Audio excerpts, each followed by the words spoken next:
The night they burned her mother's letters, Ariba learned something the fire could never erase. Revenge has a memory. She stood barefoot on the cold marble floor, clutching the edge of the wooden table as her step-uncle laughed. The flames danced, eating the last proof that her mother had ever existed as more than a burden in this house. Behind her, a cane struck the floor once, not hard, not loud, but enough to stop the laughter. Her grandfather, Haji Karim, didn't shout.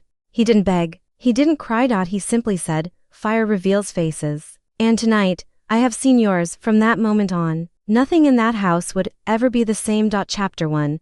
The girl who was never chosen. Ariba came into the house at 13, too old to be molded easily, too young to protect herself fully. Her father had remarried after her mother's death, bringing her into a family that tolerated her presence but never accepted it. The word step followed her everywhere like a shadow: stepdaughter, stepsister, step problem, except for one man. Haji Karim. Her grandfather by blood but guardian by choice. He was old, bones tired, eyes sharp, spine bent by years of honesty rather than age. Where others saw inconvenience, he saw a frightened child learning to survive without her mother. He gave her small things: a chair beside him at dinner, a notebook when others bought phones, silence when the world grew loud, and most importantly, belief. You don't need permission to exist.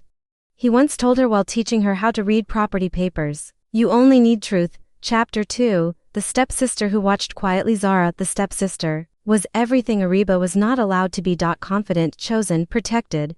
But Zara was not cruel, just silent. She saw how Ariba was blamed for broken glasses, missing money, and family tension. She saw how her mother weaponized politeness, smiling while suffocating, yet Zara stayed quiet. Because silence was easier than justice. And because she was afraid. Chapter 3. The inheritance. Everyone wanted Haji Karim. Own land, not just property but history, acres tied to his late wife's name, businesses built from nothing, and documents that could change futures. As his health declined, greed grew teeth, whispers filled the house. He's old. He won't notice. She's not even real family. They forgot one thing. Haji Karim had survived famine, betrayal, and war. He knew how predators moved, and he was watching. Chapter 4. The first betrayal. Papers disappeared first, then the accusation started. Ariba was blamed for stealing documents she didn't even know existed. Her step-uncle slapped the table, demanding answers. Her stepmother cried fake tears about trust. Ariba said nothing, because her grandfather had taught her something crucial: speak only when truth needs a witness.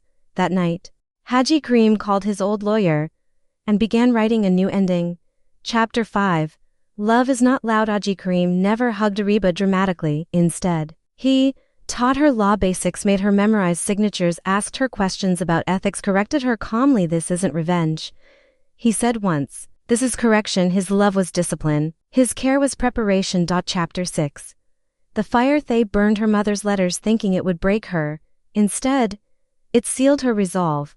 That night, Sarah finally spoke. I saw them take the papers, she whispered, shaking. I was scared. Ariba looked at her stepsister, really looked, and said, then help me remember everything. That was the night sisters were born, not by blood, but by courage. Chapter 7. The long gamma revenge didn't come with shouting. It came with recorded conversations, quiet signatures, legal traps, witnesses waiting. Haji Karim transferred assets not to Ariba directly, but to trusts. He documented abuse. He rewrote wills. Every move was lawful. Every step was invisible.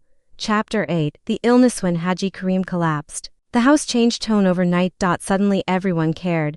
Too late. In the hospital, he held Ariba's hand. They think I'm dying, he whispered. I'm finishing. Chapter 9.